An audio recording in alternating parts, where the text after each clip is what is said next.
place where they are doing the funeral. There's no water whatsoever. You do tayammum in this case. Or, say for example, a Muslim dies, a man dies, and there are no men to make ghusl for the person. The only people available to do the ghusl are women. Then in this case they do tayammum. Or a woman dies, and of course the women are not related to the man, they're not family members or anything. The lady's not married to him. Then in this case they do tayammum. And the same is also true for a woman who dies and there's no relative. Her husband is not there, no family member is there, they're in the desert somewhere, they can't wash the body, then in this case they do tayammum. Allahu Akbar, in the same way we mentioned. Also, ghasl al-a'dha. Because somebody, in some cases, a person has an illness and they have to cut off an organ. It would be done in less than 10 minutes, inshallah. And say someone dies, and not died, the person is not dead. Like say someone had a surgery, they had an illness in the leg and they have to cut off the leg or the arm. Do they have to pray Salatul Janaza for it? Or wash it, ghusl and bury it in the maqabir and all these things? Well, the ulama make a distinction. If the person is alive, then you don't have to do anything. Because the person is alive, right? You just take the leg or the arm and bury it somewhere. Maybe put it in your backyard, under a tree, somewhere. But keep it in a place where people don't step over it, or a place where, for example, maybe your neighbor's dog will go and take the arm and eat it. And some people, they throw it in the garbage and all these things, in hospitals and stuff. But Islamically, this piece is a part of you, and it should be honored, and it should be buried somewhere. So, some of the ulama, they say, even your hair and fingernails, when you trim your hair and fingernails, you have to bury them. استدلوا بقوله تعالى أن نجعل الأرض كفاتا أحياء وأمواتا. The earth is like a mother for us, whether we are alive or whether we are dead. Right? It is better this way. But if someone, they just throw their hair or fingernail somewhere, well, it is not haram, but khilaf al-awla. This is not the proper way to do it. And the same is also true for the hand or the leg, or someone, their finger was cut off, they bury it somewhere. But if someone is dead, someone died, and of course, say for example, someone died in an accident, and this happens sometimes, and someone fell from a train, they found the body but they didn't find the arm, or the leg or something, tamam? So they collect the person. So when they get the person together, they do Janaza. So in the Shafi'i madhab, and the madhab of Imam Shafi'i or Imam Ahmad, so they say if you find the organ, like an arm or a leg, and if the person was dead and khalas, then in this case they allow Janaza for that part. Imam Abu Hanifa and Imam Malik, they say no. If the person is missing and you find a small organ like the leg or the arm or a finger, you don't pray Janaza for that. As long as you find more than half of the body, then you wash the body, then you make Janaza for the body. But if it's only one organ, less than half, then in this case you just bury the body, you don't have to do anything. So this is the distinction. So generally, as I said, if the person is alive, yes, you can bury the body, the organ, without having to wash it or make Janazah. If the person is dead, then there is a difference among the ulama. If you pray Janazah for the organ, khalas, if you don't do it, there's not a big problem. Unless it is more than half of the person, then in this case, you pray Janazah for them. As for the kafan, usually it's 3 sheets, white sheets, and you will put the person on their back. We're talking about the man now, and we'll talk about the woman. So for the man, 3 sheets on top of each other. Then the person is lying there. Then you cover the right half first. Then the second half will go on the left. And the same is also true for the second and the third sheet. For a woman, there are some hadith, some of them are weak. And there's a big discussion among the ulama, but the majority of the ulama, this is what they do. They use 5 pieces for the woman. For the men, it is 3, the 3 sheets. For the woman, it is 5. One of them, there is a hadith that when Zainab, the daughter of the Prophet, when she passed away, he told the ladies to make her kafan out of 3 pieces. One piece was the izar, is like the pants, and then the rida is like dira, it's like the dira, like a shirt. Then you have something like khimar to cover the head and the neck. Then you have 2 pieces, like sheets, like for the men too. So the total is 5. If you want to add more, so again, there is no authentic hadith, the hadith that are mentioned, like the hadith of Zainab radiallahu anha. They are questioned by the ulama, but as I said, the majority of the scholars, this is the way they do it. Like pants and shirt and the khimar and 2 sheets. If you add more, no problem. But this is the minimum, Allah. If someone is dead, we're almost there, fellas. If someone dies, sometimes you will get a request from the family after Janaza or before Janaza, we want to see the person. And someone, they are coming from a distance, from Vancouver or something, they didn't see the deceased for years. Can they look at the face or can they kiss the face? Well, they can do this, as long as they do it in a moderate way. The Sahaba of the Prophet, they uncovered the face of the Prophet, some of them, and they kissed him in the forehead. So it's okay, as long as you do it in a moderate way. But as I said, some people, and I heard about this, I was busy with something somewhere, and we're in one of those cities, and the Janaza came, and only 5 people came with the Janaza, like the people didn't come to the masjid at all. So when the person came, so a few guys came, a few women came, for us, it's not a big deal, we'll do the Janaza, inshallah, no problem. So I had to go somewhere because I was busy with something. Then one of the brothers was my assistant. So I told him, inshallah, I'm going to pray Janaza. I had to take care of a wedding, Khattab and stuff. And it would take us like 2 hours or something to go to the graveyard and come back. And so I need to take care of the wedding. So I went there. I did the Janaza. So they said they had to wait for something, whatever they waited for, the hearse, the car to take and to come and take the body. So when I came back later at Isha, the brother who was overseeing the Janaza told me it became like a zoo after you left.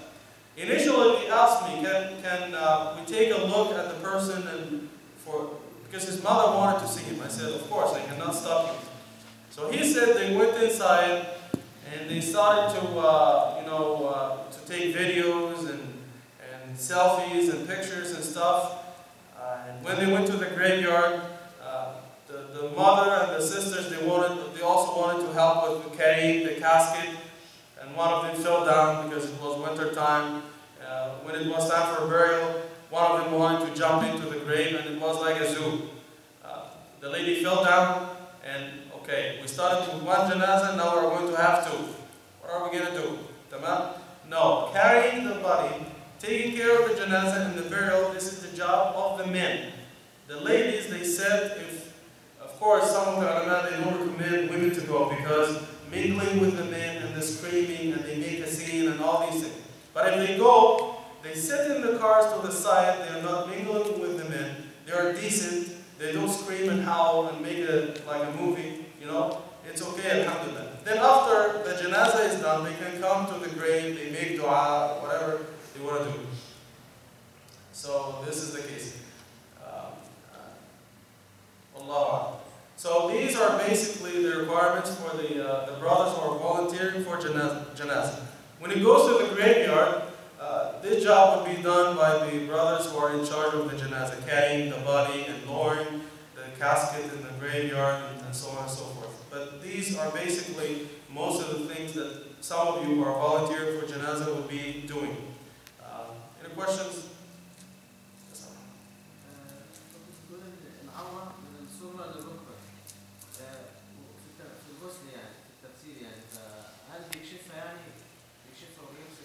No, you're not clear. So the brother is asking, the awrah for the man is from the belly button all the way to the knee, and this should be covered. How can we wash these things? Well, the person will use a hose or whatever water he has, and he doesn't look at the awrah of the person. You don't look at the organs.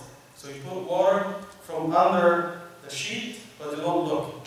Because looking at the aura of the Muslim is haram, the private parts. You're not allowed to look at them, but you can wash them without looking. Wrap your hand with a piece of cloth. Yes. As we said in the beginning, you wrap a piece of cloth around your hands and when you wash and do that area, but you don't look. When someone passes away, are we permitted as Muslims to become organ donors? Like we have on our health card, right?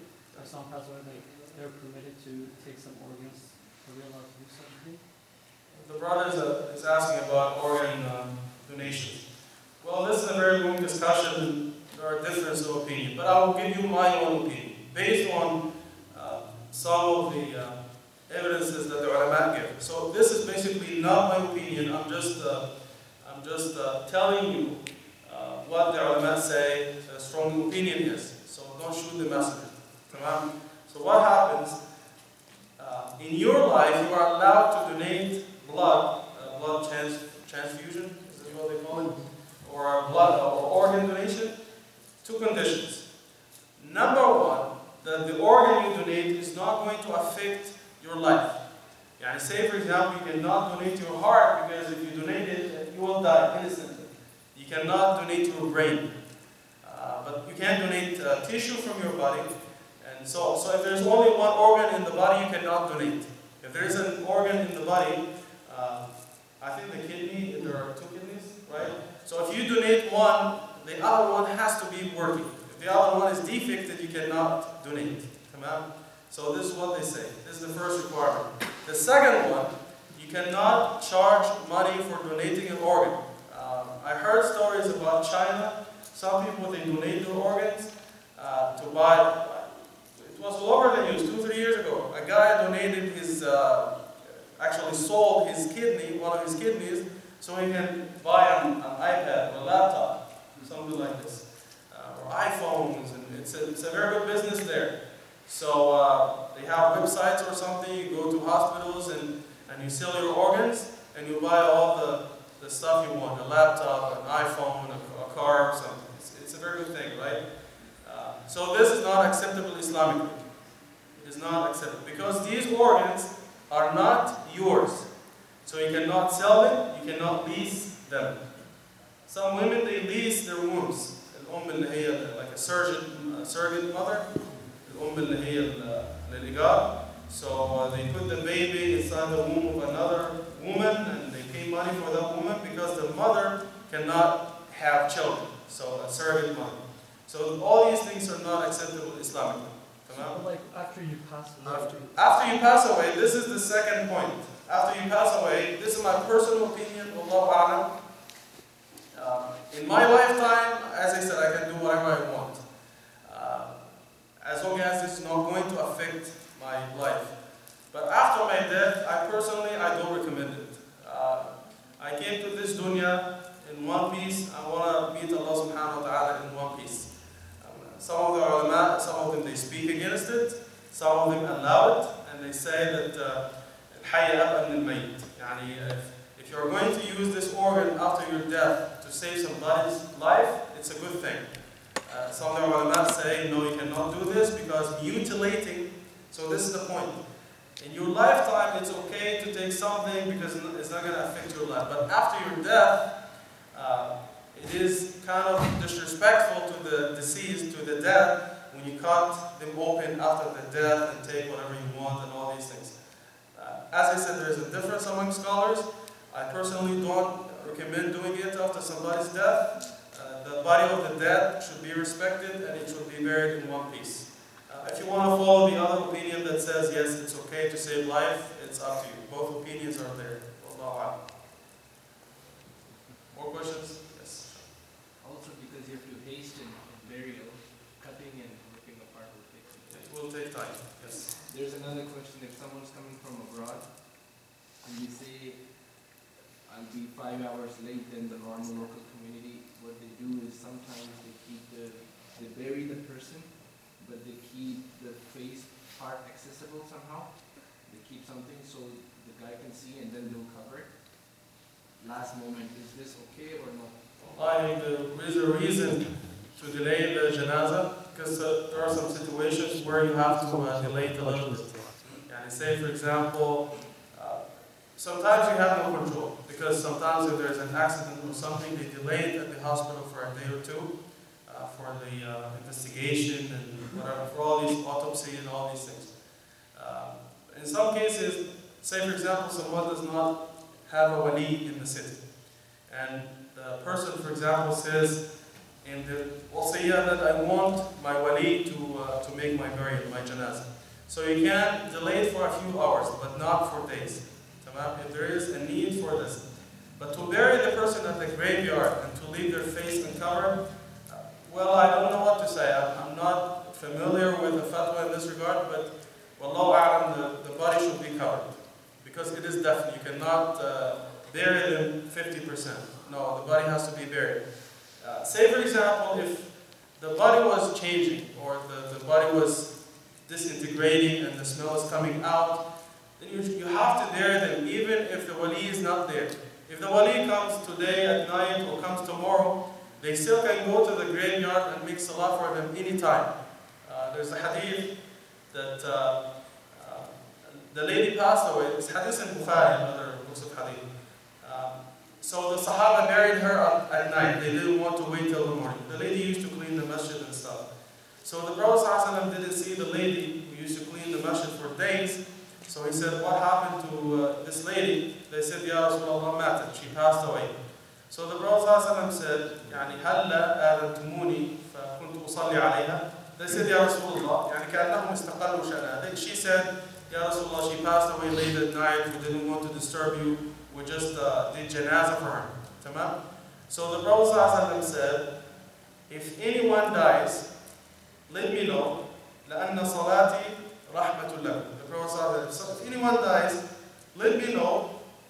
Because when I pray for the dead, any one of you who dies and I pray for them, this is rahmah, this is mercy for you. Tamam? Then the Prophet ﷺ came to her grave and he prayed janazah, he prayed salah for her. And they say in the hadith that the Prophet ﷺ also prayed for the people of Uhud many years after their passing. Tamam? So if they miss Salatul Janazah, it's not a big deal. They still can go to the graveyard and pray for them and make dua for them as well. Allahu A'lam. Is there any dua for at the time of giving the ghusl? Well, you just, what I'm familiar with, you just say Bismillah and you do the dua. So there is nothing that I know of in particular, but the minimum you can say just Bismillah and you start Janazah. If you want to say Bismillah wa ala millati Rasul, that's okay. At the time of washing and at the time of burial, in the name of Allah and following the way of Rasulullah, you can do that as well. Allahu A'lam.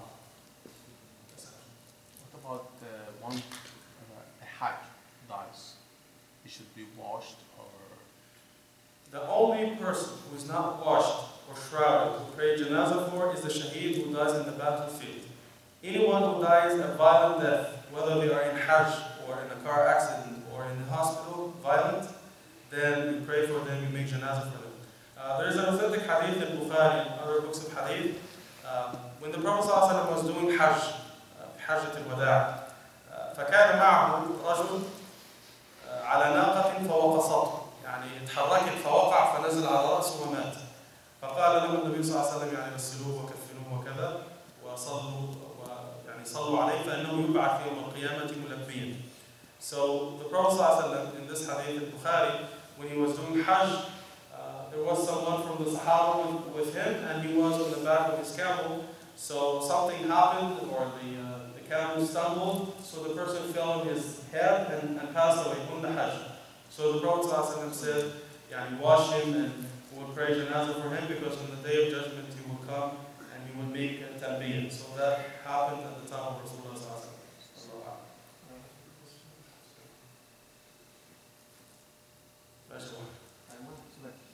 When someone dies, like, لا يجوز على الميت إلا الرحمة. Not Allah to say mercy and ask for mercy. What's about people they start talking about the mercy? Is it allowed or Allah? Which is right? Talking about them like what? Like that thing, but in their life, Well, in المقولة بتاعت يعني اذكروا محاسن موتاكم. You only say good things about the dead. يعني even if someone was bad, or this is what they think they were, and someone was doing bad things, they are dead, you don't say anything bad about them. لأنه they are now before Allah subhanahu wa ta'ala and He's judging them. في الحديث عكرمة بن أبي جهل, his father was kafir and he died as kafir. And the Sahaba used to make la'na against him. They, oh Allah, curse Abu Jahl and all these things. So when his son Akrimah came to the Prophet ﷺ and he took shahada, it used to hurt him when the Sahaba used to make dua against his father, although his father was kafir. So the Prophet ﷺ said, يعني لا تلعنوا الأموات فإنه اللعن لا يصلهم ويؤذي الأحياء. He said, don't curse the dead because it's not going to affect them in any way. And it hurts those who are alive, their family members. Tamam?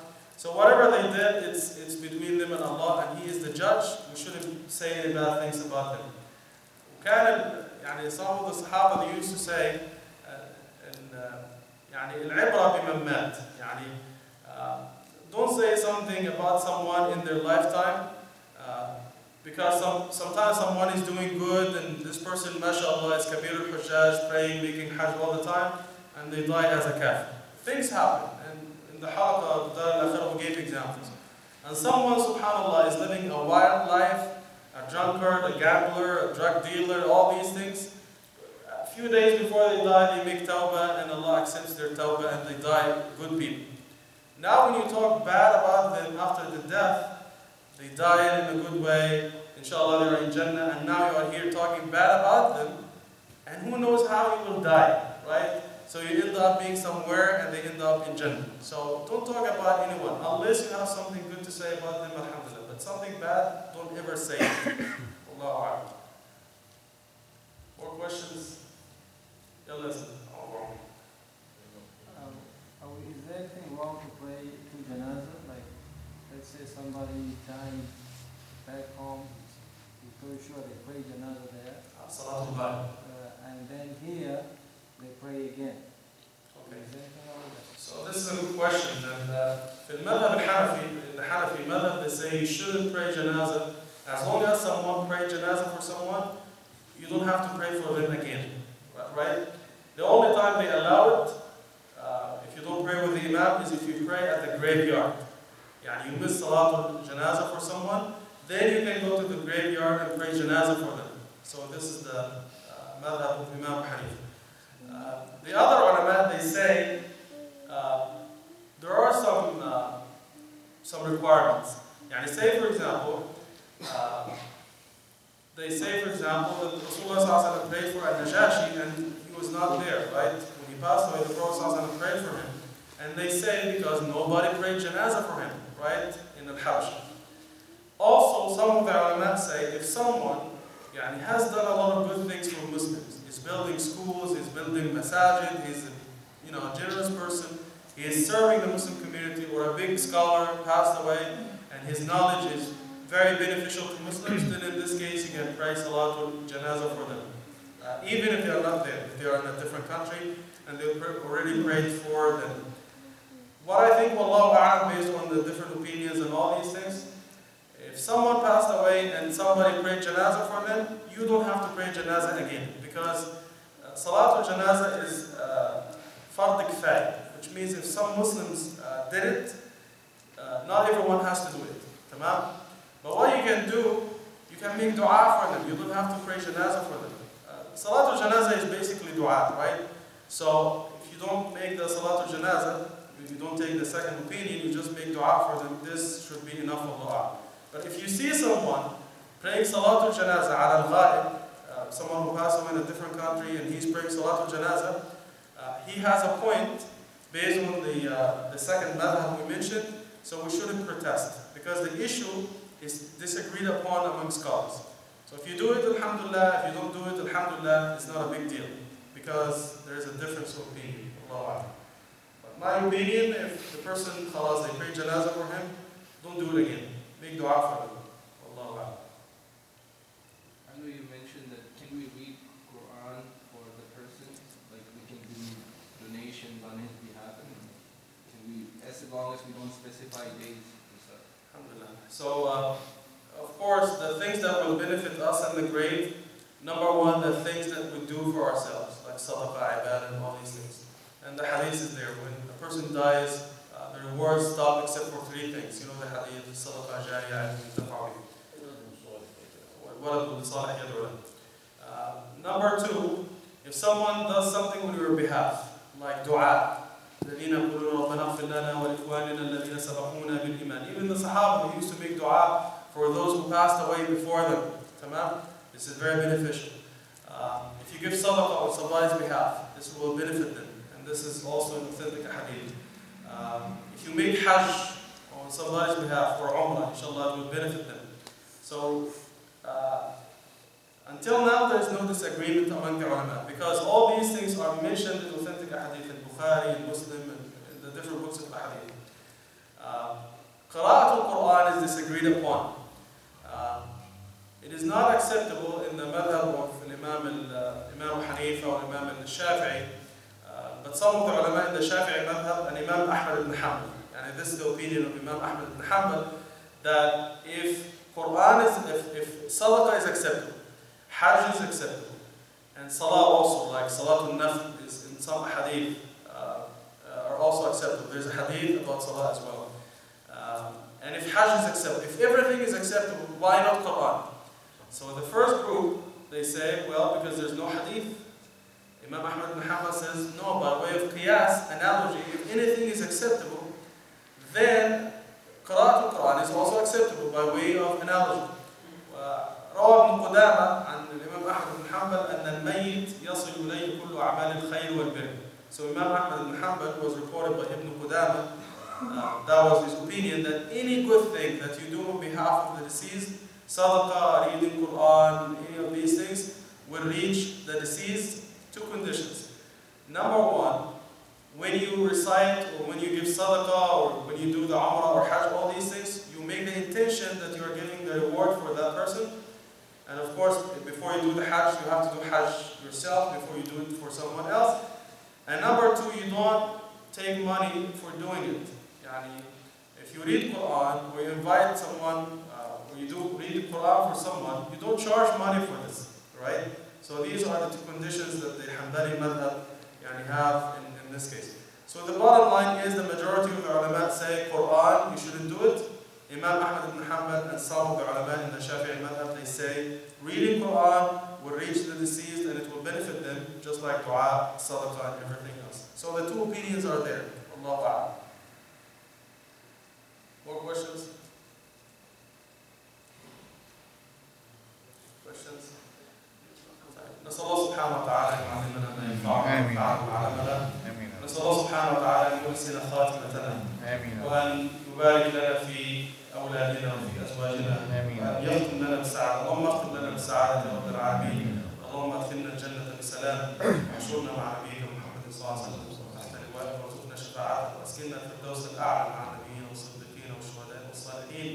اللهم ادخلنا الجنة بغير حساب ولا سابقة عقاب. صلى الله على سيدنا محمد وعلى آله وصحبه.